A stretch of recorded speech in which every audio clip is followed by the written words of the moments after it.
Welcome to the show where we discuss the first Marvel Netflix series and discern the truth about why this show stands above the rest. The elements of quality storytelling that other shows are blind to. But not this show. This show. So join us as we start Discerning Daredevil. And tonight we are talking about Season 3, Episode 3, No Good Deed. So, Dragon, without further ado, let's get right into it. Let's start out with the plot, my friend. What do you got? Okay, plot goes like so, folks. So, Kingpin is secured in the presidential hotel. Karen begins her story on Fisk as Foggy confronts DA Tower over the Fisk deal, trying to get that dealt with and kind of reversed. Meanwhile, Matt infiltrates said hotel, and he's questioning whether he should kill Fisk once and for all. All the while, the FBI reel from the Albanian attack on the convoy. Fisk begins to take an interest in Benjamin Poindexter, otherwise known as Bullseye. And after a very exciting action sequence... He's moved on from his fixation with Nadim! Yes, true. So after a very exciting action sequence and a mythic struggle, Matt does not go to kill Fisk. Not yet, at least. And confronts Foggy, warning that he and Karen stay out of the whole Fisk affair, and in doing so, he also steals Foggy's wallet to get to his bar ID card, which is going to come into play in episode 4. Right. Let's jump into it, Dragon. Let's talk about the arcs. Let's start with Matt, of course. Yes, so Matt, oh my goodness, so this episode is so rich with arcs, man. It really is with what Matt Murdock goes through this episode. And again, I love the momentum that we've been building for 3 episodes now with Matt's arc, kind of the resurrection of it all, followed by just kind of having the big crisis of faith. And we basically broaden the crisis of faith into the kind of the grand parallel between him and Wilson Fisk in a big way. He's kind of using Wilson Fisk as a means of kind of working through his issues. We'll get more stylistically about that a little bit later on, but what we have specifically, how it affects Matt, is Matt's internal conflict in the crisis of faith continues as he's he's accepted his role as Job, and kind of in regards to like where Matt's at right now. Again, he's accepted his role of Job, but he kind of knows what the score is, and now he's really questioning kind of the aftermath of God has restored his hearing at the end of the last episode. And I love that. I completely forgot that this was a major plot point. I was so happy because it was one of my favorite things from episode 2. The fact that Job was basically at the very end, Matt got his hearing back, and the first thing Matt hears properly is that Fisk has been released, and we actually addressed that in the episode in an awesome way, don't you think? Oh yeah. Yeah, absolutely. The whole thing about this episode is Fisk being released and how all the other characters kind of deal with it. It's kind of like the fallout of that. The big connecting thread on this one with the title, No Good Deeds. And No Good Deed essentially is all about punishment. No good deed goes unpunished. That's the saying. And this episode, every character is punished in some regard. And also, the other cool thing you brought up, Tiki, is that Fisk is the big connecting point to all stories in this episode, and I thought that was really cool. Yeah, definitely. I don't really have a ton to add from what you illustrated about Matt. I'll talk more about it when we get to the the arc with Fisk. But yeah, it's tough to say. What I like about Matt this episode, I guess I can chime in here, is I really like all the low key undercover detective work he's doing in this episode. It is really cool. Like getting the code for the touchpad and just kind of like blending. I love the moment where he gives the wrong bolt to the guy on the ladder. Yep, and you know what's great about that? So I love that we kind of work in the Miller flaw, like the Frank Miller character flaw into Daredevil here, like good Miller character flaw, not like just like crazy homeless man Miller. Oh God, we have. What would the Daredevil equivalent to All-Star Batman and Robin look like? Try it again. You know what the bitter irony is? That's like in Born Again. In Born Again, Matt writing out a story about comparing, Hell's Kitchen might have the devil but Harlem has Luke Cage, and you know what they say about Luke Cage. He's I'm a sorry, bulletproof I can go Jesus. wildly off the beaten path with this. Let's get back on track. My point is that, it's funny you bring it up because the ironic thing is that in Born Again, he is essentially a homeless man in that story. Because again, when he's at rock bottom, he like loses his apartment and everything, his bank account's frozen. And everything. He's kind of a homeless man on the street technically. Oh God. Again, he's seeking refuge within the church, like he is in this thing. So essentially, he is kind of homeless. And it's complete irony. My point is the Miller flaw specifically. You can all seriousness here. The Miller flaw is it's like with Batman Year One as well. Is like when you have a character rushing into things. And Matt, again, is rushing into things. And my favorite detail within the episode is that, again, as I've said throughout the whole season so far is that, again, Matt's not 100% for this whole season, even when he gets his hearing back. He's not 100%. We get to see there are these little fleeting moments, Tiki, but they communicate volumes. That, again, Matt, even with his hearing back, his senses and everything, he gets the keypad wrong. He hands the guy the wrong bolt.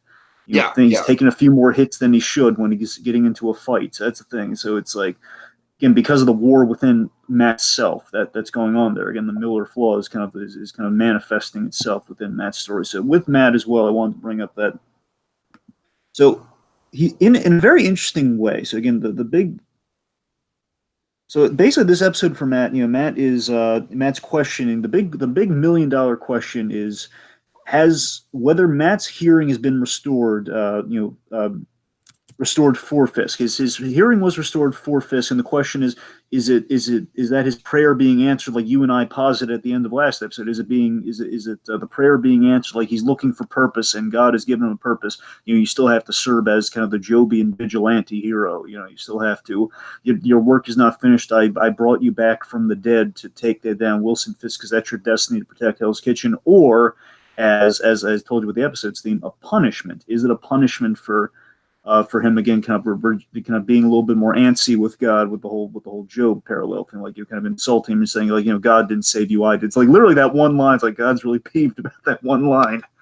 Right. So again, it's either punishment or answering the prayer, which again I think is a very fascinating dichotomy that we don't have a clear-cut answer to. At least, I love the moral ambiguity of it, and I feel like the moral ambiguity is definitely like plays to the strength of the Daredevil character. That I feel like it's like kind of Daredevil at its best. Like the literal like the savior being the devil. That kind of like very obvious like on the face symbolism that works really well with the context of who Matt is. Yeah, and speaking of that, so again, this episode we're kind of flirting with the huge idea that we had way back in season 1. We really put the whole arc of the whole series, given that it ends at 3, the whole series now, and it fits so well. Even if this is the last we ever see of Daredevil, which again, pretty much it is. It's a perfect 3-act structure to an extent, especially with the Wilson Fisk Matt Murdock story here. Just think about this, Tiki. Okay. We have the weight of the arc of the whole series here. Season 1 is, the big arc with Matt throughout season 1 is he's contemplating killing the representation of the devil in Wilson Fisk, as we have the whole Lantum Matt story about like the devil that, when Lantum met a very devil-like guy, just kind of slaughtered people, just that whole thing. Mm-hmm. So he's contemplating killing the kind of manifestation of the devil in Matt's eyes.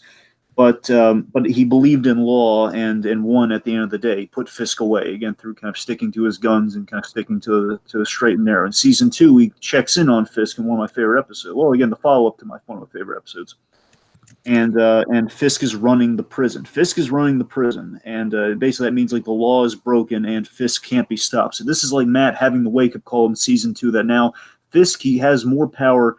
Even more so than he had in the prison. He's out of the prison right now. So it means not only did he just fail with Fisk being in prison, he knows that, okay, even if I send Fisk back to prison, it's going to be an endless cycle that I cannot stop. So he's reevaluating, he's recontemplating murder as his only option. Now, like he doesn't want to murder Fisk, but it's the only option. And his relationship with God on the Rocks, again, it has that certainty kind of taken out of things. Like maybe this isn't necessarily the wrong thing to do anymore. And I think that's some really interesting stuff. It's some really weighty stuff within Matt's arc, and it doesn't feel like a retread. It's reevaluating things. It's like again like a legal case, Tiki. It's like when you have like the appeal or something coming back at you. Mm-hmm. Yeah. And again, the bigger thing's really getting under Matt's skin this episode. I guess this will kind of slowly transition us here. The thing that really kind of gets under Matt's skin is the big question is Fisk making a bigger difference within the system than Daredevil ever could outside of the system? That's the thing that's the thing that really haunts Matt. That's the real kind of hell on earth that Matt's going through right now. It's the fact that, again, the good deeds of the past had the cost of Fisk is getting released now. And like there's Of the course, I question feel like the no good deeds thing also kind of relates to, the people that had to sacrifice themselves to get Fisk physically to the penthouse. You know what I mean? It's like it yeah, all kind of correlates. It's like, of course, like like it is making a difference. He is bringing down very pivotal players in the mob, but people are dying for it. true. And again, like think about all the people just in the grand scheme of things. Like we lost Ben Urich to get Wilson Fisk in prison. He was our big sacrifice in the grand chess game of season one. The big card Mm-hmm. game of season one. He was the big sacrificial play. And again, like it's a legitimate argument that's kind of being made. We'll get to how that argument's kind of forged. But again, it's really interesting stuff, and I love how. And of course, I've always cited this from the first season. My favorite thing was at the end of season one. One of my favorite things between the big payoff to the parallel between Matt and Fisk was, you think a man in a silly little costume will make any difference? Like that whole thing where Fisk laughs in his face, making fun of the silly little costume. And again, this is like that taunt come fully realized, Tiki. This is him saying, like, yes, everything you've done, all the things that you've done, again, like everything you went through in season two and all the things you waited and contemplated, it was for nothing. And I'm making a bigger difference than you ever did. And like literally, Matt is kind of the bad guy in this episode to an extent, where again he's like taking on the FBI, people doing their jobs, again, no good And it's deeds. like like, and as Fisk kind of like, I'm sorry, I feel like we're kind of like breaching into like the Fisk. Well, again, we're about to transition, so it's fine. Like I think I Okay. have like a point left, and we'll be bridging into it, so it's fine. Okay, go ahead. So basically, again, it's like with the FBI, like these are also guys, again, no good deed. Again, they're doing something good here that, of course, will kind of lead to their big punishment. Their punishment also is kind of in the form of Daredevil, is kind of beating the tar out of them. And it's like you feel bad for him, and that's the thing where again, Matt is kind of like Matt's tapping into the internal anger here. The internal rage is getting the better of him, and he kind of has that kind of reality check by the end of the episode, and he has. Basically, what Matt has offered by the end of the episode in regards to the arc here, he's offered a second chance to stop Fisk, and now he's again, like we kind of experienced in episode 2 here, is that Matt, he's approaching things a little bit more strategically. So again, Matt giving a second chance. He's going for the ultimate rematch with Wilson Fisk, but he's doing it alone. He's trying to do it alone this time. So he's like cutting himself off from his friends. He's kind of using that wisdom of all that happened in season 1 to protect his friends this time around. And I think visually, another thing I wanted to hit is that. Matt, throughout this episode, I mean, we kind of had him for this way for the first 3 episodes. He's been wearing, doesn't call me crazy if you wish, Tiki, but doesn't he look like Stick the way he's dressing these days at the start of this season? I didn't really like. I mean, to me, I just kind of like equated it more to like, oh, he's back to his roots. He's back to his season 1 days. So yeah, Dragon, I guess I'll call you crazy because I didn't really pick up on that. Yeah, because I mean, like when he has some of his scenes with Fisk, again, I'm just kind of circling right now. When he has those scenes, and basically his kind of average Joe attire is kind of his incognito kind of Matt. He looks remarkably like Stick to me, and I thought that was reflective. Again, he's kind of following the Stick mantra of like cut out your friends, basically protect your friends by cutting them out of your life. It's kind of and he's trying to get proof that Fisk can't change. So within all that, so point being, speaking of Fisk, let's talk about the big man himself. I'm a big man sponge. A big man. Again, I saw the opening and I went for it. Yes, Fisk. So one thing I want to highlight, Dragon, I love the whole like the rabbit in the snowstorm once again making an appearance as Fisk stares at a blank wall in his penthouse cell. And remember, now when he stares at it, he's staring at it because he's worried about Vanessa. Of course. Taking on whole new meaning. I love the moment where where he's talking to his people and they're saying like, oh, Vanessa she's very persistent, and then Fisk just takes a moment like, yes she is. I love that. I love even more about that. I love that they bring up that she went to Spain, which was very unideal given the Albanians have a lot of stake in Spain, I believe. So the idea is that again, like she's there for the art, and that's of course where they met, and of course it brings back fond memories for Fisk. And then he says, she's rather insistent. Yes, That she is. Great. Okay, real quick, by the way, I just wanted to. Well, okay, I'll save it for when we get to one of our one of our favorite running gags a little bit later on. I'll save it for that anyway. Okay. Was focusing on Fisk here. So Fisk is good. By the way, I need to correct myself because I made a major flaw. But bear in mind, folks, this is my second watch on the whole series here. So it might be a few surprises along the way. So I was reminded because we're going to find out definitively in the next episode. We kind of we unveil a few details here that Fisk is not working with the Albanians. That's going to be abundantly clear in the next episode. So that's the thing. So Fisk did not orchestrate that attack on him in the last episode. That was a surprise to him. So I wanted to amend what I said in the last episode there, okay? That's, I mean, he is legitimately worried about Vanessa here. It's like not part of like a plan to move her home. But I mean, he could improvise and kind of like, well, I can also bring her a little closer to home while I'm at it too. But the point being, like the Albanians attack and he's worried, and again, it did take him by surprise. And again, all the more reason he is genuinely grateful to Bullseye. So again, some interesting stuff. I just want to make that clear right at the get before I really dive into Fisk. Okay, anyway, so with Fisk. So really, a lot of Fisk this episode, like, you know, it's less what he's doing and more how people are reacting to him. I feel like we already kind of made that clear. So really, there's not a ton for him to do in the episode. Of course, he's worried about Vanessa, of course.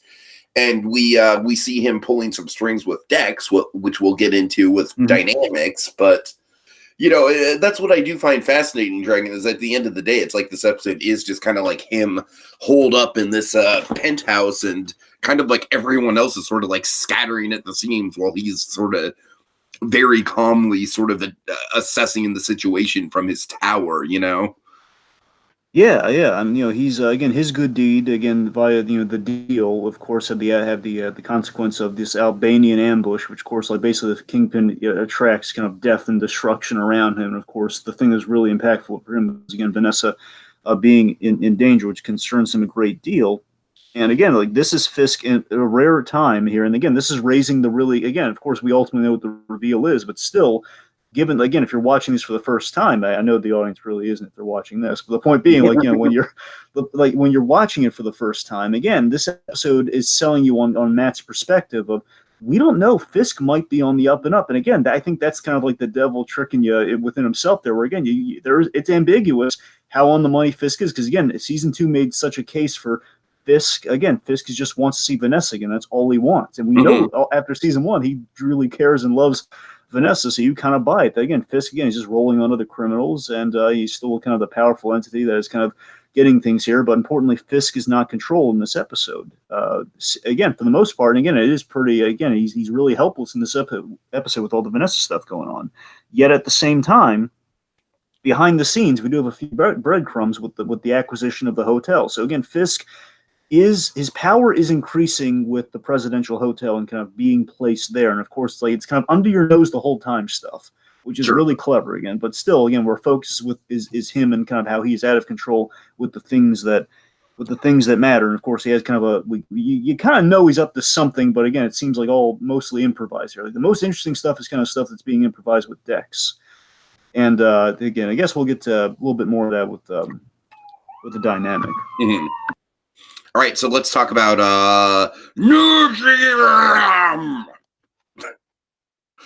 That's going to be my running gag with that for now on, Dragon. Every time I say it, I'm going to like try and sound like more guttural about it, kind of like how I do the big podcast 3.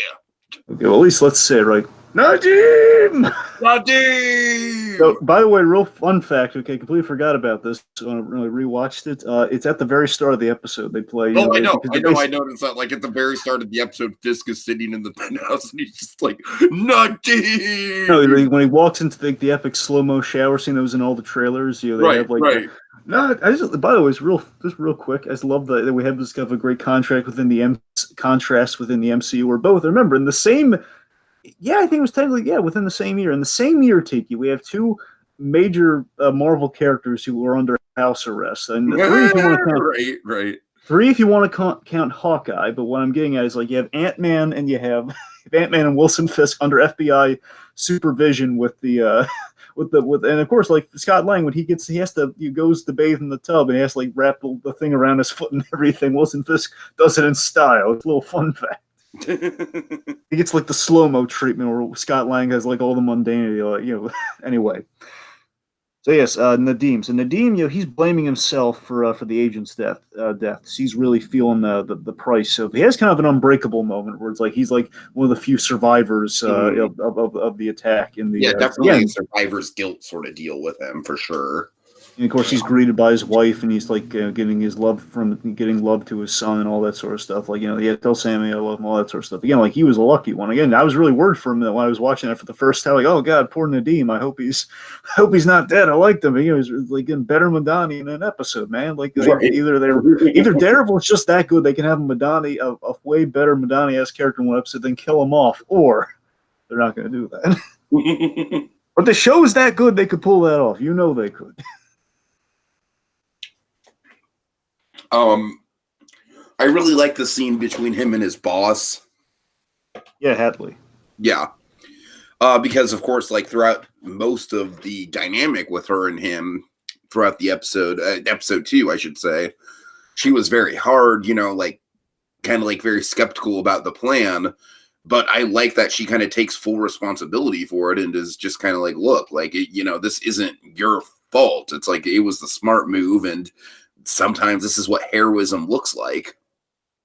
And of course, again, per the episode's theme, of course, this is the price, so the punishment for the good deed. It's a really good episode title, Dragon. It is. They're really on fire with the episode titles. And again, first watch, you're so hooked to it. You're like, you're focused on the numbers before you're focused on the titles. Mm-hmm.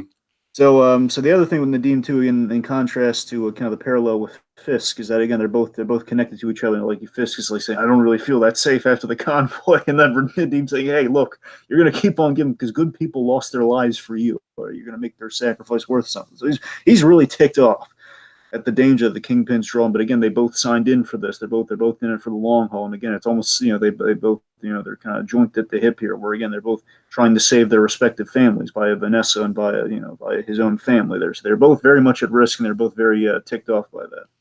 Mm-hmm. All right. All right. So let's backtrack to let's talk Dex. Let's talk Bullseye.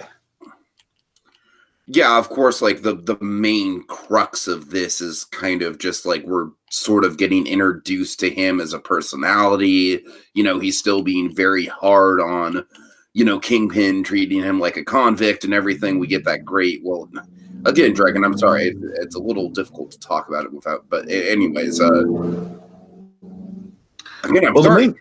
I should have cleared this up with you. We get the main crux of Dex is like the Fisk dynamic and then my blinding moment. So what else do you want to cover with him? I'm sorry. Well, again, there is some prominent stuff to cover, Tiki. Okay. Lead the way then. Lead the way. I'm trying to lead the way. Okay, here's how it goes. All right, so the arc really begins in this episode for Dex. It's kind of in its infancy here, and of course, it's really going to grow in the next couple episodes. What we do have here is so.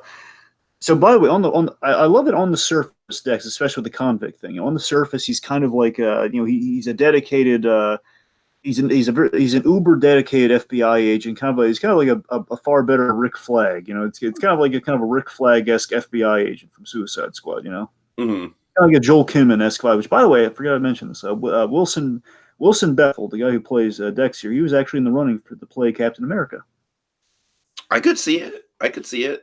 See, Krasinski was the guy he was between him and Chris Evans. Like before Chris Evans walked in the door, it was going to be John Krasinski, but Bethel was like in the audition process. And again, I could see it too. Yeah. So anyway, but the point is again, it's kind of funny though. Just again, we've had characters in Netflix shows like Nuke. Again, Nuke had kind of more of kind of Vietnam era, just kind of a more traumatized kind of Captain America war experience that we kind of realize within that. And we have like kind of another vaguely kind of like a dedicated kind of man to a service here. And of course, we're going to find out why Dex is so dedicated to the service. But I think the important thing so that's really kind of what informs kind of his really closed mind, really straightforward thinking in regards to, okay, convict job, kill shot. Got it.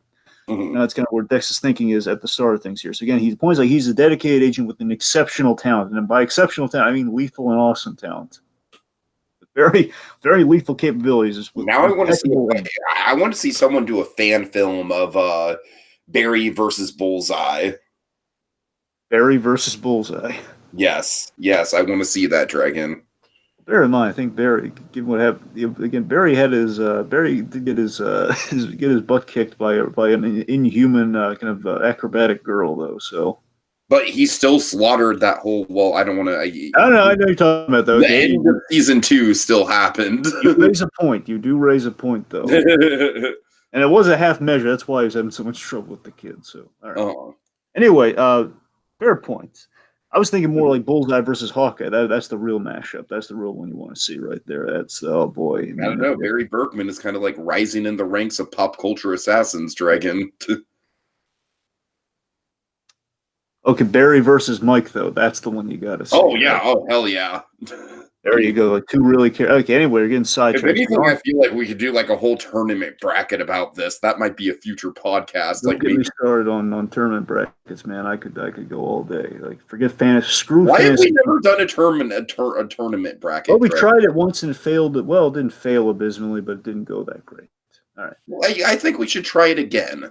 Right. Well, again, anyway, this is a little too inside baseball. We haven't gotten to the baseball section of the bullseye quite yet. We're jumping the bull. We're jumping the baseball with the bullseye quite yet. Anyway, so the point being, what I want to get to with Dexter. So the big thing that's going to really inform the whole character of Bullseye. Basically, again, we kind of had a seedling for the Bullseye stories in this episode where. Bullseye, he's committed some really exceptional murders, again, in service of the job. And he's, again, his good deed, again, saving Fisk and saving the demon and kind of saving the day goes punished. And his punishment is that he's getting all this, what he feels, undue scrutiny for what we, the audience, and Fisk know to be, again, he did ruthlessly, he killed men who were surrendering, which is not cool. Mm-hmm. And that's the thing. So, again, he did break some rules. He's got some ruthlessness in him. But, again, as far as he's concerned, he's getting unduly punished and getting all this scrutiny. And again, the big sticking point that's going to pay off this season is he had no anonymity or vigilantism to kind of cover himself with the whole mask thing, which by the way is a fun reference to the Daredevil movie. Oh yeah. Of course, Bullseye's whole thing was like, I want an effing costume. Of course, they kind of reduced it to a mask, but essentially it's the same guy. Where Bullseye wants a costume. In essence, if you were a vigilante, if you had a gimmick like the Punisher or Daredevil or Iron Fist, who again season 2 is going to operate a little bit more like a vigilante. So the idea is like maybe word of mouth has been spreading, and since more vigilantes coming through the ranks, maybe even Spider-Man, even though they can't say it. Masked vigilantes saving the day being the point. So he's jealous of that.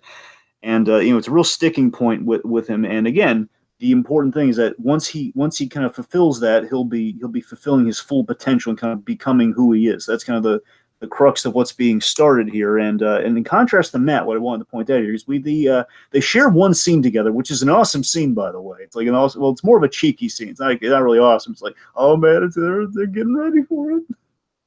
Right. He essentially, it's fascinating about Dex with kind of hinting around some of your stuff, Tiki, is that he wants Matt Murdock's life.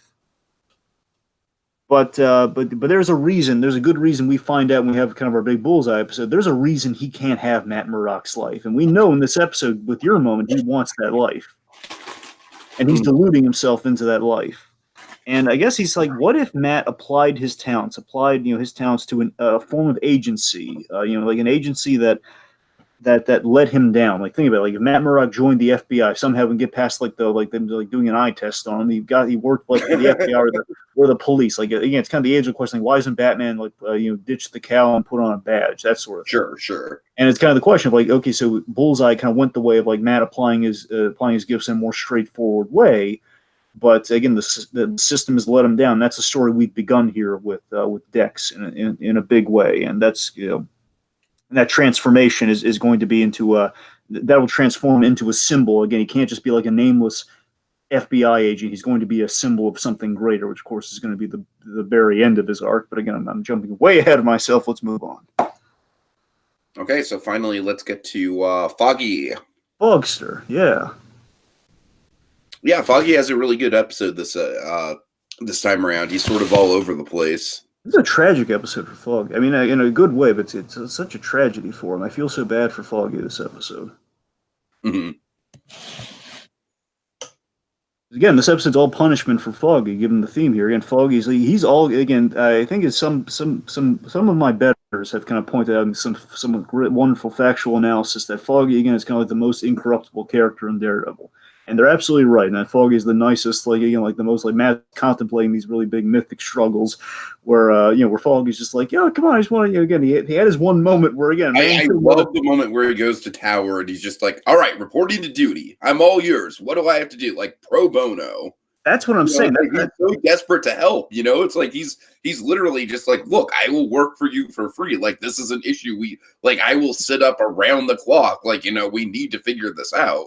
Full cooperation, everything. And again, we see how far Foggy's come. Not that, again, he was like an immoral or kind of seedy character. Again, the worst thing Foggy did is he bribed like a cop with cigars for his mother. Like that, he contemplated representing a bad guy once, but then he killed a man with a bowling ball, and that scared the crap out of him. So again, that's the worst thing that Foggy's done. Maybe he lied to Karen one time. That's about the worst that he's done. It's like not even like one full handful of bad decisions. It's just like a finger, maybe.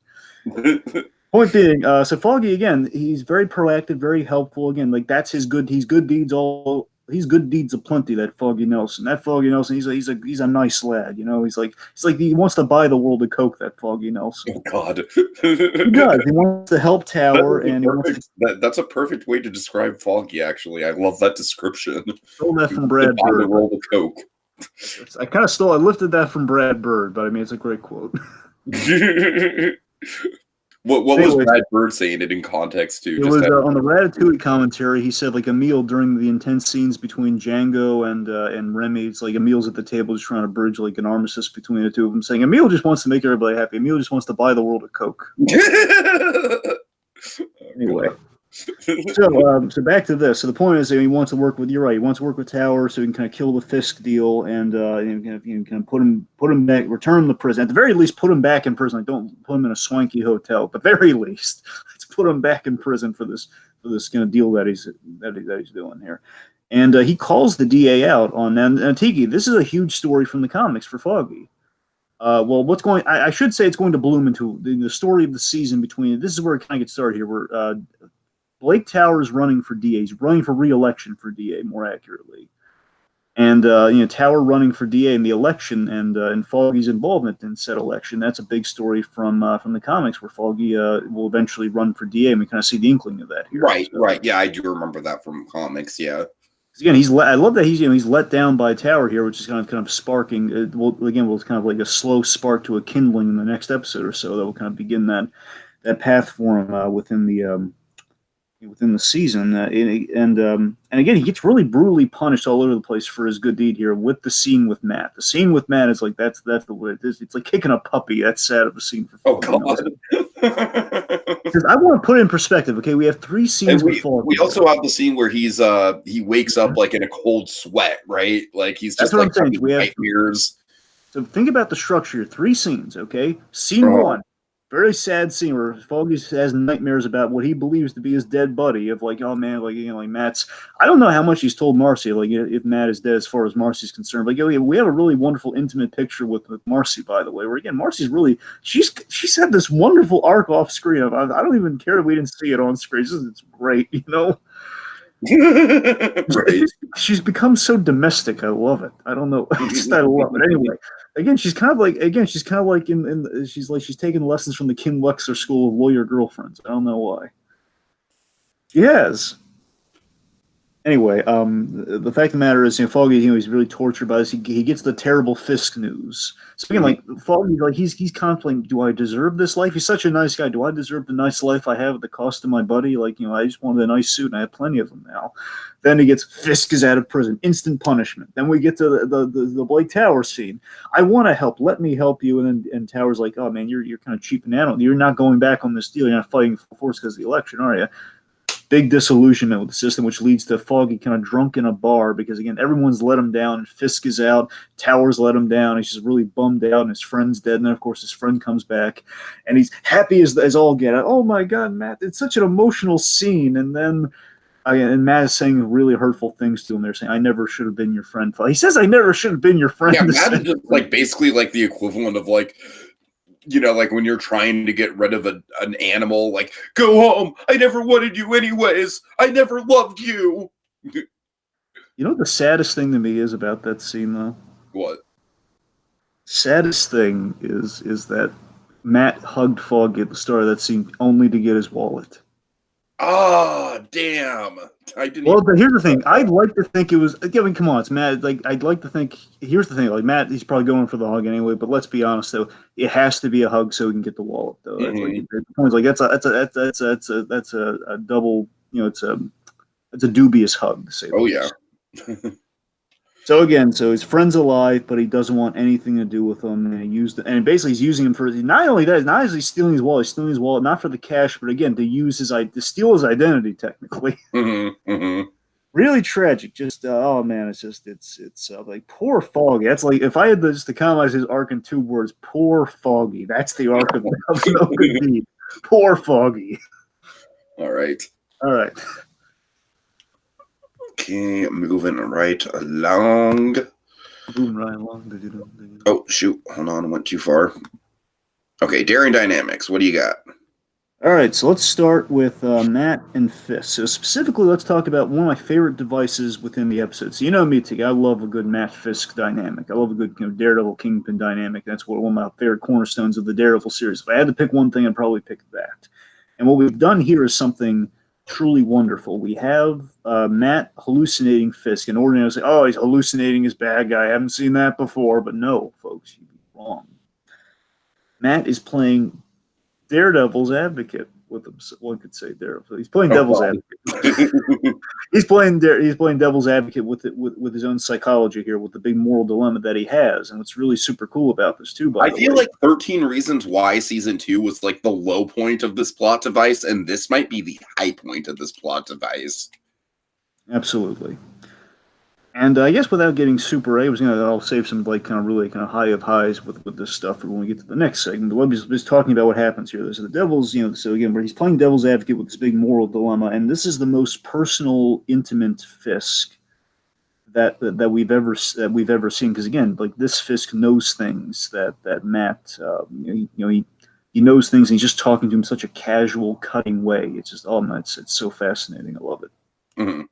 Now, of course, there is a flaw here, but I love how they kind of artistically account for it here. Where, of course, like Matt's imagining Fisk wearing all white, and of course, like we're gonna build to Fisk being in the white suit, and of course, when we say it's kind of a remarkable coincidence, but I like to think of it this way: all through season one, of course, the big color dynamics is Matt in the black costume and Fisk in the white suit. That's kind of classically, that's kind of what the big color the dichotomy is, kind of light and dark and all that sort of stuff, purity, darkness, vice versa. And I think it's a color foreshadow. It's color foreshadow in regards to Matt may have always thought of Fisk as kind of like looking at Fisk as a black and white kind of moral quandary, and especially right now, he's thinking of Fisk as possibly this again having the potential for change, and Fisk with the potential for change and going the straight and narrow despite being a dark character is wearing all white. Yeah, interesting. Also, I love that he's fuzzy and out of focus. That was my favorite directorial choice with how they did all this. Like Fisk again being through Matt's perspective, and again being very sorry, not ambivalent, being really ambiguous. Sorry, being really ambiguous about again like how on the money Fisk is, and again like we can't have a full. Again, it's a really great directorial choice that also again just kind of What's interesting is I feel like in one fell swoop, Fisk is both like the angel and the devil on Matt's shoulder. Absolutely, yes. It's like, well, again, like honestly, I feel like Fisk is kind of like acting as the angel. You know what I mean? Like kind of like talking Matt out of like a bad decision, but by the same point, just the fact that Fisk is the angel on Matt's shoulder is just fucking infuriating to Matt. You know what I mean? But also, he does play the devil later on, where he's saying, like, take his gun, take him out, let the devil out. Oh, that's true. That's true. You're right. Yeah, it is kind of like he is literally playing both the angel and the devil. Yeah. Wait, I'm going to read into something big here, so forgive me. Okay. Fisk, again, classically, the Kingpin, his colors are white and purple. And of course, unfortunately, we never got, we had that joke in season one where he joked about maybe a purple ascot, or like maybe an ascot. Kingpin traditionally wears if only. Traditionally, of course, Vanessa was the purple, therefore we kind of get the Kingpin's white and purple. Sure. So it's fine. It's perfectly fine. What I'm saying is we have him in black, as the image we see before us here. He's in wearing a white and black suit, basically a black shirt underneath the white suit. And again, the black and white there being, again, a little bit of both there for the angel devil comparison you're laying out there. Oh, yeah. So, of course, speaking of like the angels, speaking of angel and devils, by the way, and of course, as I kind of laid out, and of course, as the big kind of quandary that Matt's kind of working through, basically we've given a voice to Matt's spiritual crisis through their dynamic here, where he's vocalizing episode 2, the big thing of episode 2 we were talking about, where it's about like what is the intended purpose behind getting your hearing back? Is it a punishment, or is it answering a prayer? And again, Fisk as again kind of you could look at him as the devil, like Matt saw him in season 1, or again as kind of as the god who's punishing Matt. Again, kind of the big booming voice and like the all powerful guy who's kind of now rising to Olympian status with his new penthouse. Mm-hmm.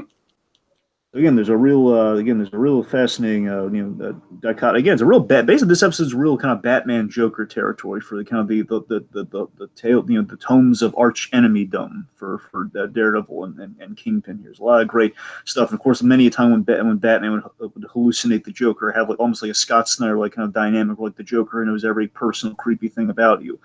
That's what we have with this Kingpin. And my favorite thing about this too is the fact that Tiki, this is as close in the whole series. This moment, well, basically this device, whenever we see Fisk pop up like this is the closest we're going to get to fully realized Kingpin. I'm not saying we don't have fully realized Kingpin in this show, but I mean like a Kingpin who is like all moral platitudes and all like the big grandiose speeches of the comics. Like the Kingpin who is not like kind of the up. We have an up to interpretation Kingpin throughout the series, and this is the Kingpin who's like speechifying and able to kind of walk alongside Daredevil and just kind of have these speeches saying, "I've done this for the city. What have you done?" Like we can have that conversation between these two, before the buildup that we ultimately have to him. So again, this is like the most comic book Kingpin we will ever get in the series in this moment. And again, I very much hope that one day we reach an agreement where frickin' Vincent D'Onofrio could appear in the MCU as Kingpin, because as we all know, Dragon, Kingpin is not just important to Daredevil. He's kind of like an overarching, like, honestly, Dragon, if they wanted to, they could make Kingpin the new Thanos. I think it has music to my ears. I don't know and for the Kingpin to be the new Thanos. But let me put it this way, though. I did hear some really good news from Kevin Feige recently. Kevin Feige, like on the record, he said something along the lines of, in regards to the Netflix show cancellation, he said that it's not that he doesn't have an intention of bringing. Basically, there's no series plans for him right now. But he said again, in terms of bringing them back, he's open to bringing them back, which implies maybe we'll see again. He says like we could see essentially, we're not citing specific characters like like a Jessica Jones, a Luke Cage, and perhaps a Daredevil and Kingpin, we could see finally appear within the movies or a Disney Plus show or two. Also, Dragon, really quick, just to address kind of like Marvel, just because I want to talk about it with you really quick. This will take a second. Have you heard the rumors about David Harbour in the MCU? No, I have not. Okay, apparently the rumor, and of course this is just a rumor, he might be playing Ben Grimm in the Black Widow movie. In the Black Widow movie? Yes.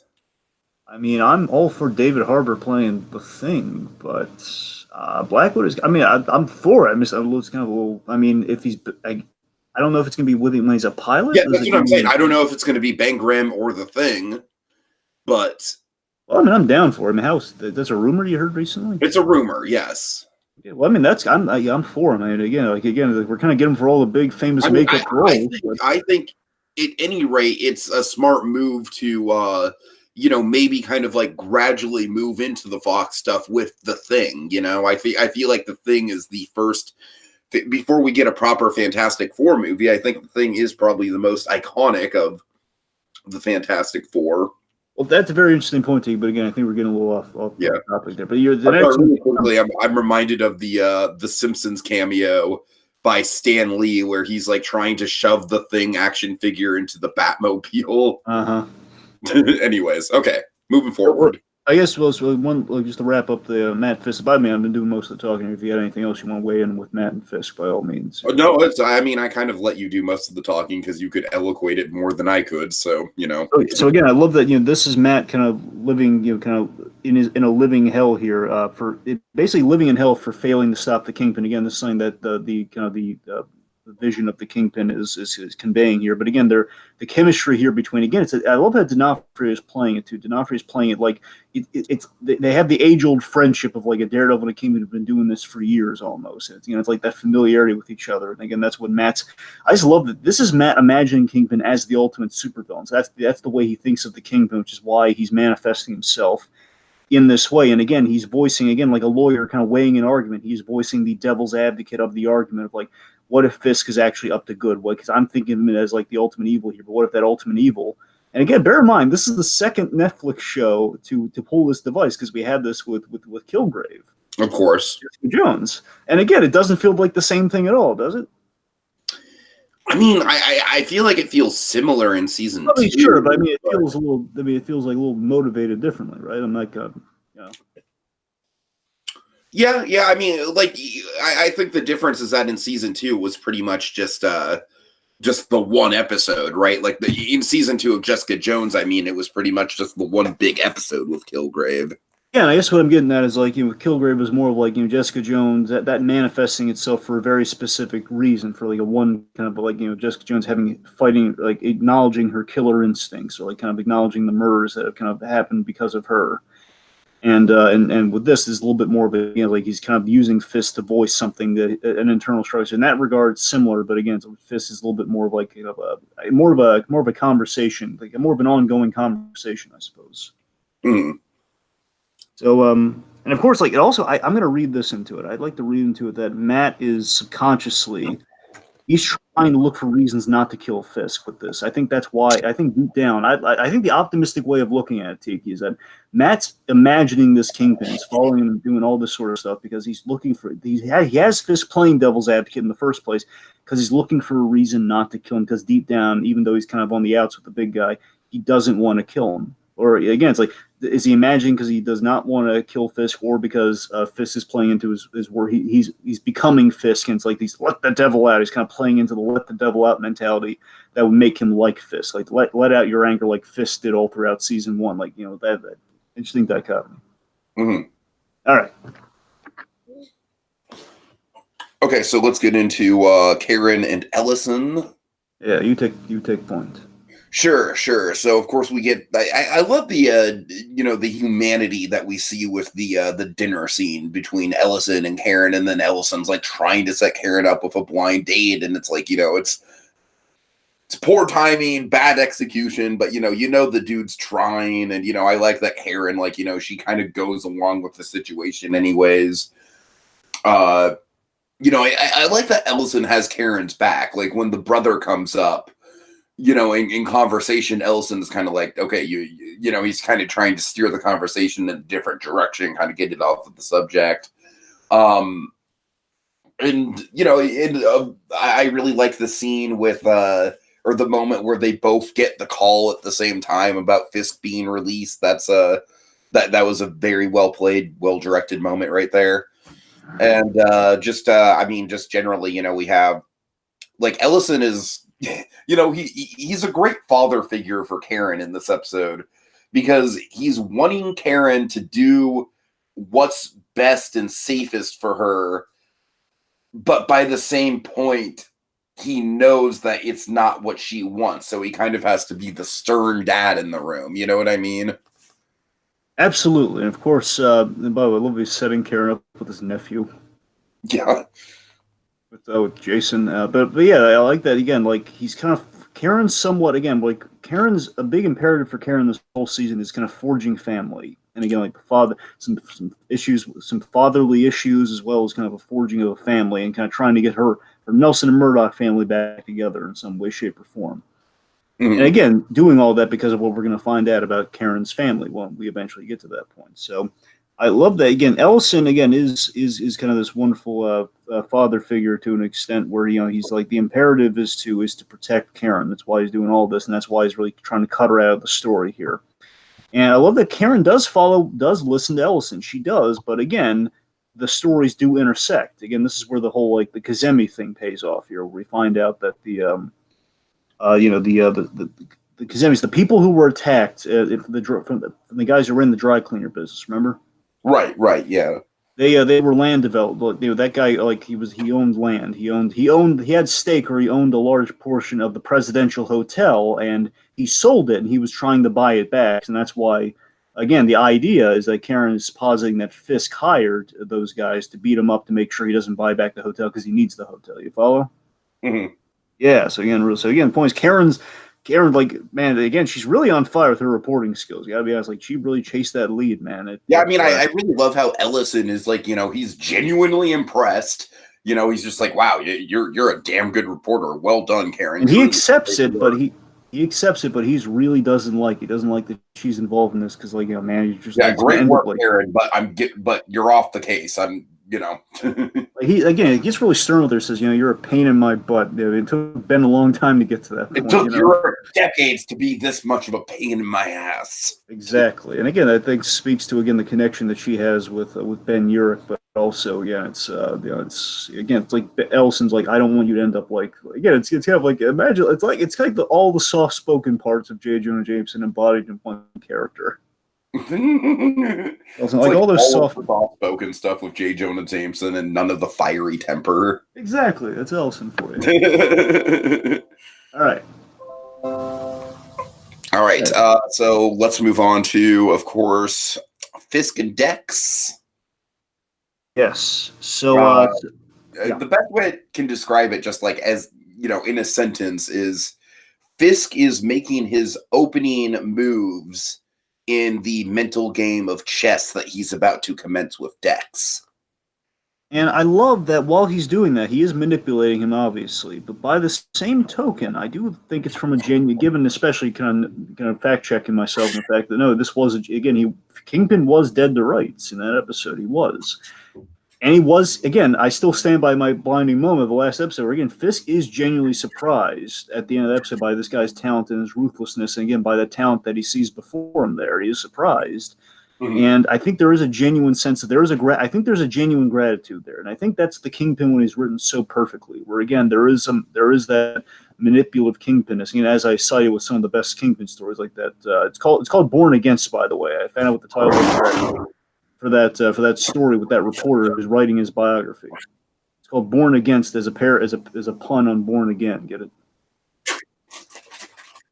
But anyway, so what I love about this is the fact that Fisk is, again, he genuinely does want to thank Dex, and I think he does mean what he says when he says, like, those, again, Fisk, as we come to know all throughout the series, is that he's not for unnecessary death. He's only for the necessary death. So when those agents died, that wasn't part of the plan. He didn't want that for him. And I think he was genuinely saying, like, I understand if they hate me, and I hope that if that brings them comfort, then so be it. Because, again, he wants to make amends, but obviously it's easier for them to hate him. So, again, it's a really good scene. Again, like, he's trying to relate to Dex on a real level there. Yeah, right. For sure.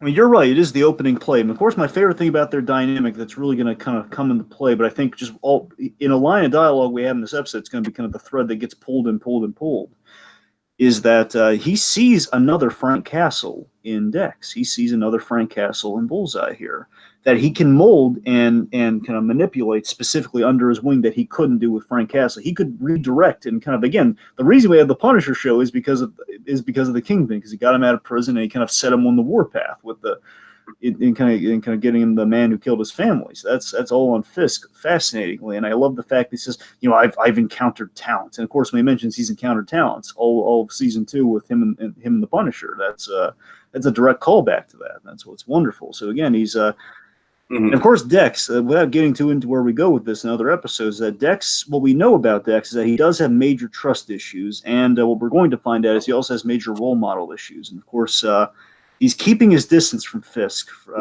Major issues with like knowing one's place in a relationship that may or may not be real.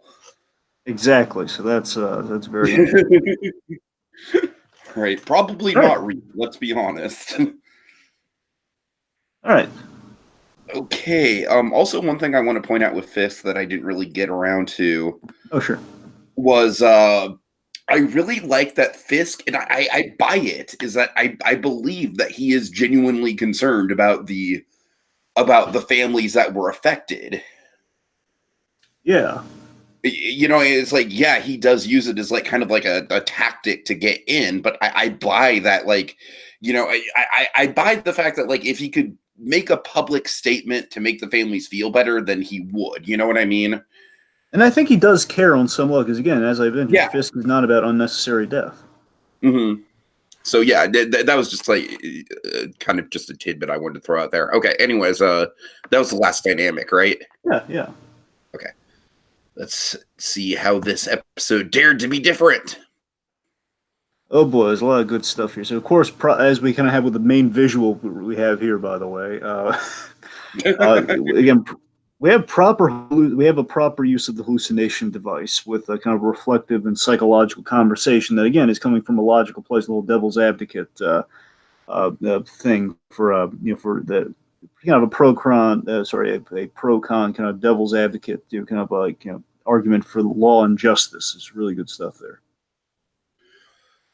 Yeah, I feel like like the fact this episode like mostly takes place around a building, like in a way, it's especially for the Matt stuff, it is kind of a bottle episode in some weird ways.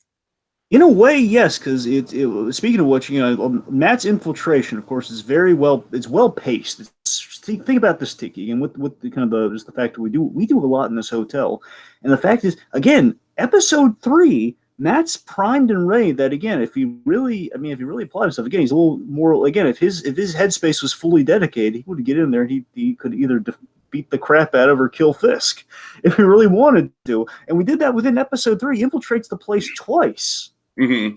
Once as Murdoch and once as Daredevil. And again, the pacing is wonderful in this season. Yeah, I mean, honestly, Dragon, you know I'm a big pacing guy, and that's one of the things that kind of really drew me into the season, is that obviously one of the big things that kind of is a problem with Marvel Netflix, as you know, is the pacing. More accurately in the second wave of Marvel Netflix, but yeah. Sure, but it kind of started with Iron Fist, but again, we didn't know until the end that was really a but the point being pacing. The point being is that season 3 of Daredevil absolutely subverts that. Like, it does not have a pacing problem at all. Oh, it doesn't. Let's see. I like how our characters are kind of just like, I mean, this is like just indicative of good writing in general, but the plot threads, of the various people like Foggy and Karen and Dex, they're all kind of like on their own path right now, but eventually they're going to converge. And already they're all kind of jump-started. Like every storyline really gets jump-started because of Fisk. And again, this is like when the release goes public. So all this, again, Fisk kind of being basically, I love the scope of the event of Fisk is out of prison. This affects all of our characters. That's a big mm-hmm. I think this episode did a really good job of kind of making season 2 relevant with like with Mrs. Cardenas and with the reference to the Punisher and all that. Sure. Well, I mean, Cardenas was season 1, but yes, we have. You're right. We have the Punisher reference. We have basically the whole prison. Like Matt again met him in the prison, knew that he was controlling the prison. This is Matt confronting an issue from season. There's a lot of season 2 in this. Mm-hmm. In this, absolutely. Let's see. Okay, the parking garage set piece. The parking garage set piece. Because I love this sequence so much, and again, it was a runner-up for like a blinding moment. I love it. Again, this is, I think you gotta remember, like, I know it's not, like, I'm not going to try to say it's the same thing. I'm saying that obviously there's a Miller connect, but of course, this is the kind of scene I've been dying to see in a Batman movie. We've only kind of skirted with, like, Batman v Superman, like that one scene. Just having one really good scene in Batman v Superman. Yeah, having like a proper, like, kind of Arkham stealth scene. And again, like this and a little bit of Batman Begins. It's like the most we've ever seen of stealth Batman in film, if you really think about it. And that's the thing, we kind of have it here where again it's a wonderful stealth sequence, but even just by the fact of what we get here is with the Daredevil all here again. I love the precision. I love this shot in the trailer so much, and I still love it in the episode where Matt you interrogates Ben Donovan, and he gets out of the car, and of course, like now the jig's up and now the FBI's on his trailer. And I love that he's using all the cars as kind of cover. My favorite detail, still my favorite detail, is when he so slyly, so stealthily jumps out of the car with Donovan, and he's shifting his weight in how he moves from car to car, like leg to leg. It's such a boss shot, man. Boss, yeah. It is. Just all that stuff, the precise movements, just throughout the whole sequence, like all the precise moves, how he's taking these guys out. And again, he kind of takes a few hits that he shouldn't, but still, he does remarkably well. Mm-hmm. As I mentioned, the No Good Deed theme, again, a very appropriate episode title. The theme definitely connects to a lot of story, pretty much every story. That's really good. Let's see. It's not a retread of season one. It's a re-examination and evolution, which again, it could have very easily been a retread. Like, didn't we do this already in season one? But no. It's it's good. We have like complexity without kind of convoluting things with this season. That's really good. Mm-hmm. The protesters, love the protesters with the signs, and that comes back. But I love the protesters. Like all the really clever. Like my favorite one is tisk tisk Fisk. Tisk Fisk. Clever. I didn't catch that, but that's really clever. The opening, the artistic opening with kind of the urgency and the recap of episode 2 with again like the slow mo shower bit, and of course like we kind of cut between that and Fisk being kind of like rushing to the penthouse, giving the lay of the land, how the house arrest is going to work. That's all. Like the dialogue with Fisk and Matt, it's really good. All that stuff. Mm-hmm. Let's see. Again, the background progression of Marcy. Again, Marcy kind of makes her first official appearance here, and again, there's a lot of character there with just one scene. Again, it infers like a really, again, they've come a long way in their relationship, Foggy and Marcy. I don't think there's anything else. Okay, I'm gonna use this as a transitioning point to your scene here. I'm seeing if there's anything I can do before that here. Wait! My scene, like, isn't your scene? Isn't your scene before my scene? Yeah, it is. Okay, so I'll hold off on it. But let's see.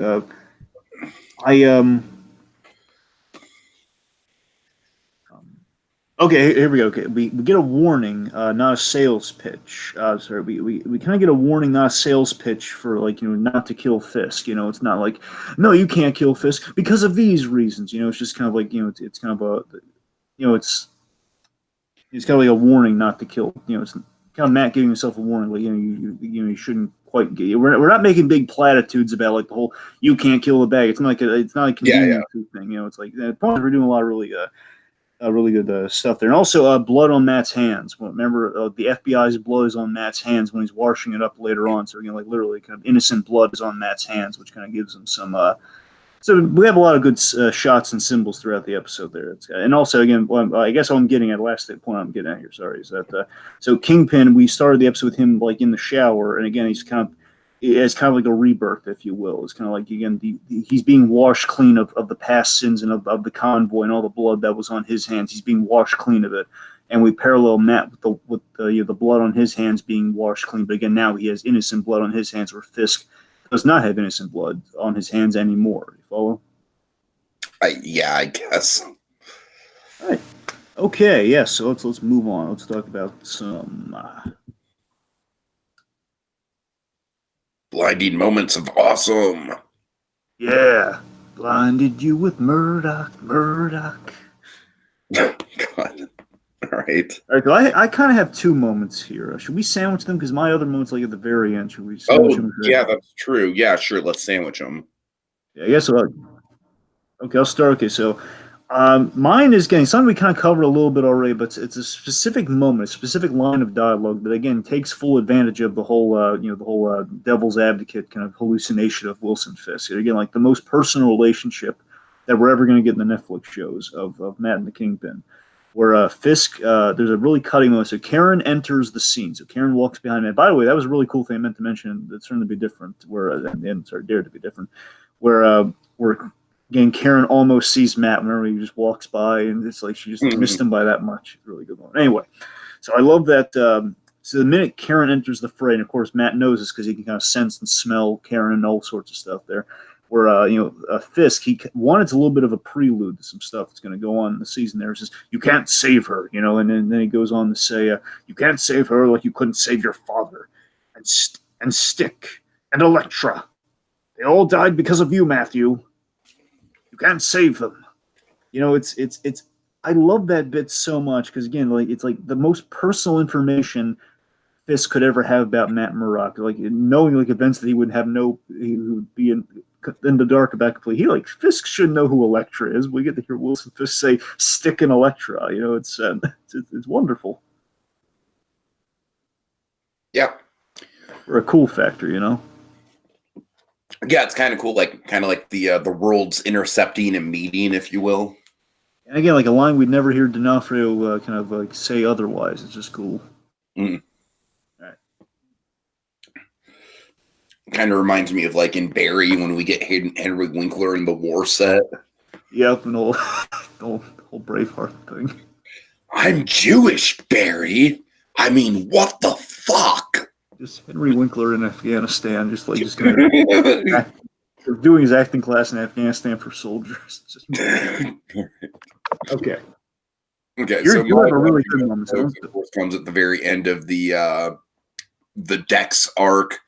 First of all, I love the conversation with his psychologist and how he's like able to like weasel his way out of it by talking about the girl. And he's speaking of Barry Dragon, he's kind of like projecting what he wants, right? He's kind of like telling his own truth. You know what I mean? Mm-hmm. Yep. And by doing that, he kind of weasels his way through therapy.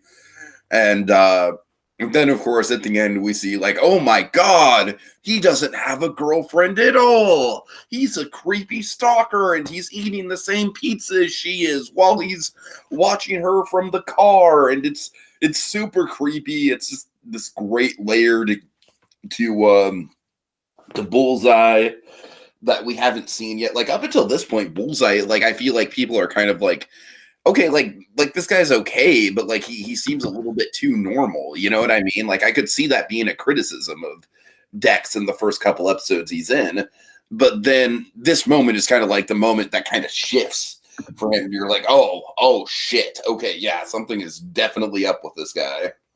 So real quick, I have to kind of piggyback your moment there because this was a huge moment for me with Bullseye. I got to talk about this real quick. All right, so this my goal for the thing I've always wanted to see with Bullseye ever since like the first season we had that little Easter egg of like, oh, Bullseye one of these days, we get Bullseye.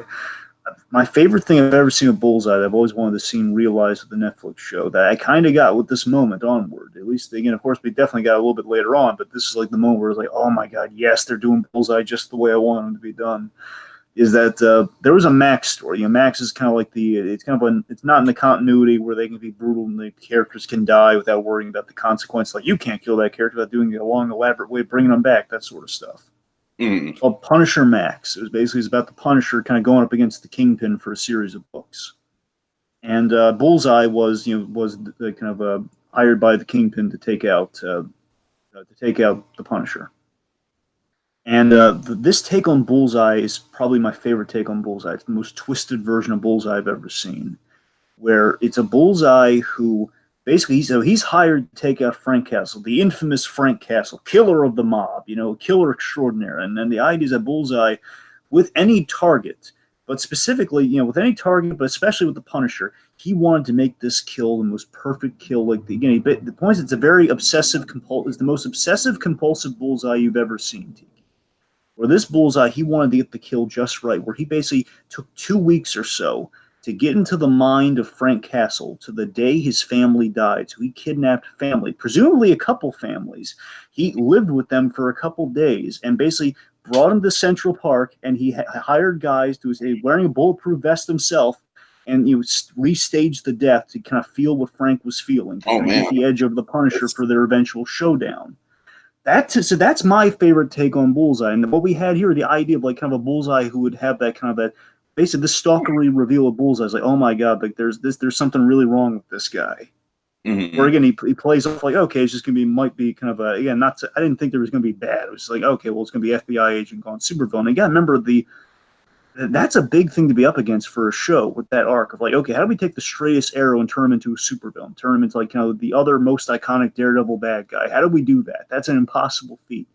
And this is the way you do it. We showed there's something really screwy with this guy, and this is the inkling of kind of that, like an inkling of that bullseye I've been waiting for, like a really screwed up bullseye. It's like, yes, they're doing it right. They're doing it right. It's a lot better than like the opposite of that, which is like Colin Farrell just coming in like all over the top, like I'm crazy. And don't get me wrong, Colin Farrell was fine. He just could have used a better costume, but Colin Farrell was at least fun, and Bullseye can be fun. That's the thing.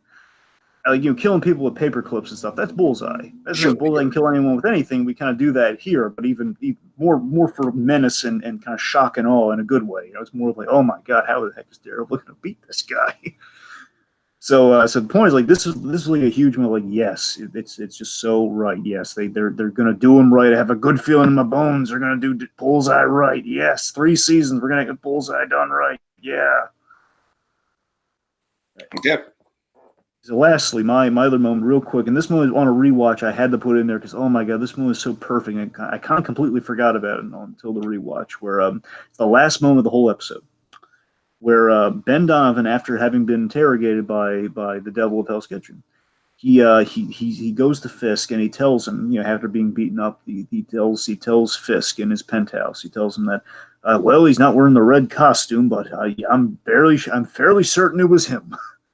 At least someone wearing the costume, I'm pretty sure it was him. And then Wilson Fisk looking outside, looking at it's a perfect shot. It's a perfect shot that economizes. One, it's Fisk now being challenged in the season, and things are, as we're going to learn, really going Fisk's way. And the only thing that's getting in his way right now. And again, this is kind of leading to a big moment from Born Again, where Born Again is about the Kingpin just kind of living in the lap of luxury, where he basically targets Daredevil, and he wants to bring him down harder than he's ever brought him down harder before. So it's kind of a little bit of that, but more so, it's his Kingpin looking out at New York at night from a high peak, looking at New York at night. His reflection is on top of New York City, and he says, basically in response to the news that Daredevil has returned, he says, I'm sorry, I just want to get. Oh yes, he says, it appears the devil is back, and of course, like, it has a double meaning. Where again, Daredevil is back, and of course, his reflection on top of New York, the devil is back, just saying, "Oh yes, Fisk is up to no good. Fisk has something going on there." Again, a shot that a moment that that epitomizes that parallel between the two characters, of the line of dialogue and a perfect visual. I love it.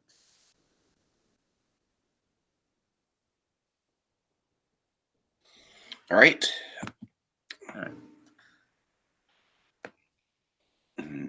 Now we're getting the rail trail. But suddenly, say just Braille trail. Just move on to the Braille trail, and I'll get the image up when I can. Okay. Okay. Just all right. Here's the Braille trail. Okay, so we have kick us off. Right. So we have Ben Donovan. Of course, with the Ben Donovan is big in this episode. Not just the fact that he shows up, but of course the fact that he is actually the undoing for the Kingpin. So awesomely, actually, is the fact that he's the Kazemi connection. Basically Karen finds out that Ben Donovan's law firm was the one representing all the Kazemi's clients, all these real estate clients that were connected to the presidential hotel, which means that's a pretty big link there. That's kind of the link that suggests that Fisk is up to no good for kind of like the only evidence that we have so far. So that's going to be a big thread that kind of leads to his undoing there. The banking and lawyering kind of stuff that ties into the hotel acquisition. The Albanians definitely hold a grudge against Fisk, and that's going to come back as mainly in the next episode. That's why I know about the Albanians. Next episode, we're going to learn that the Albanians hold a grudge for Fisk turning on them. That's going to pay off in a big way. Mm-hmm. Let's see.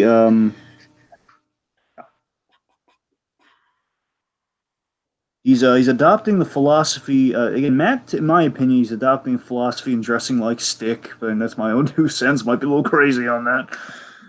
Let's see. Fisk wanted the presidential hotel. I'm just kind of retreading what I already said there. Julie. Julie is going to be big for the Bullseye story. We're going to get Julie in there. Yeah, just in general, the Bullseye stuff is like a very good setup. Both on the side of him being a psychopath and on the side of him being manipulated by Fisk. Certainly, and also, speaking of Bullseye, we had the moment where Bullseye he kind of went up against Matt Murdock and kind of outside of their costumes, respectively. Where it's Matt Murdock going up against him, and Wilson Fisk is push him take his gun and take him out. It's like it's so close. It's almost kind of like framed as like a goofball comedic moment. In a way, yeah, but it's also you're right, but it's also again. Kind of oh shit! They gave me like 3 of these. He's kind of like just betraying, like he's trying to pass himself off as like a bumbling tourist. It is. I just love the mythicness of oh god, it's like these two guys are gonna have like the most epic battles, and it's just right now, it's like it's right under your nose, like oh god, if they only knew. Dex is on meal duty for the Kingpin. That's going to come back in terms of them forging their dynamics. So that's going to pay off. The FBI monitoring Fisk. They think they have Fisk fully monitored, the ankle bracelet, the ankle monitor, and such and so forth. That's going to come back. Seemingly, Fisk is going to under lock and key, as far as we can tell. Right. Of course, I feel like we get a big emphasis on the security cameras being paid off, or turned off, I should say. Yes. Mrs. Cardenas is name dropped, of course, that I love that. It's really sticking with Foggy, and he's kind of still fighting for Mrs. Every negative emotion he feels for Wilson Fisk is epitomized with Miss Cardenas. Mm-hmm. Let's see. Okay, Dex and therapy. Dex's points. Dex and therapy being a thing. It's going to be a really big thing coming up. So. Oh yeah. Let's see. Matt questioning his purpose and his faith with the whole Kingpin task. Is it a punishment? Is it an answer? That whole thing. That's going to continue.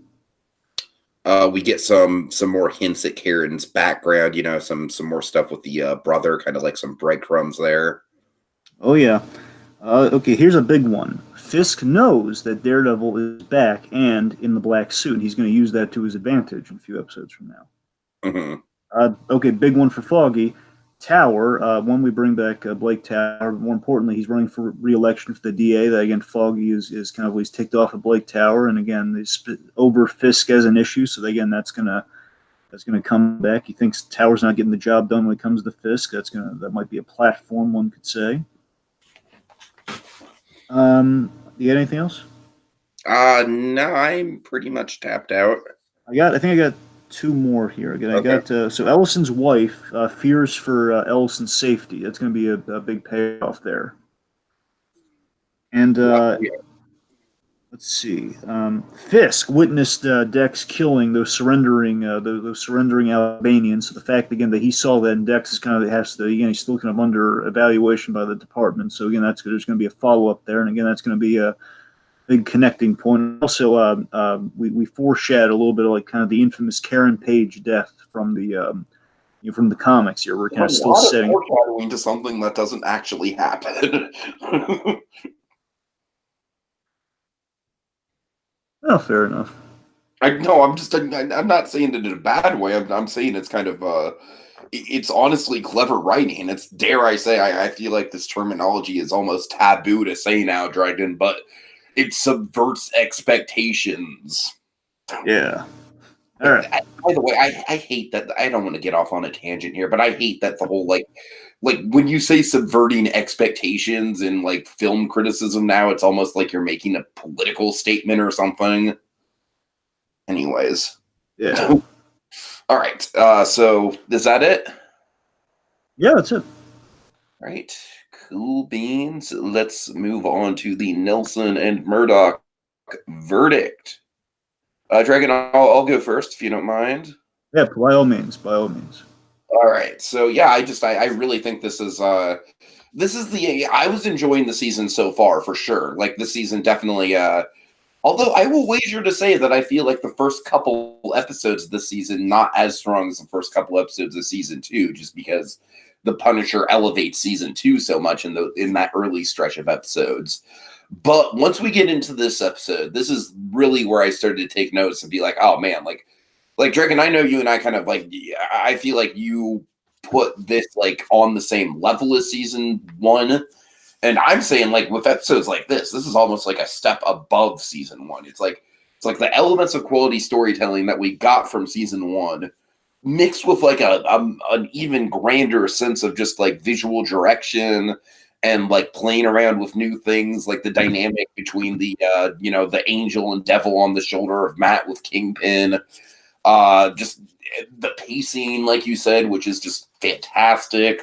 The all the plot threads. I mean, I feel like this episode really fires on all cylinders, and was, like I said, it's definitely the moment where I was like, oh man, this season's really shaping up to be something. Like, this season's not having that typical like Marvel Netflix lag at all. Like, I'm really invested in this one.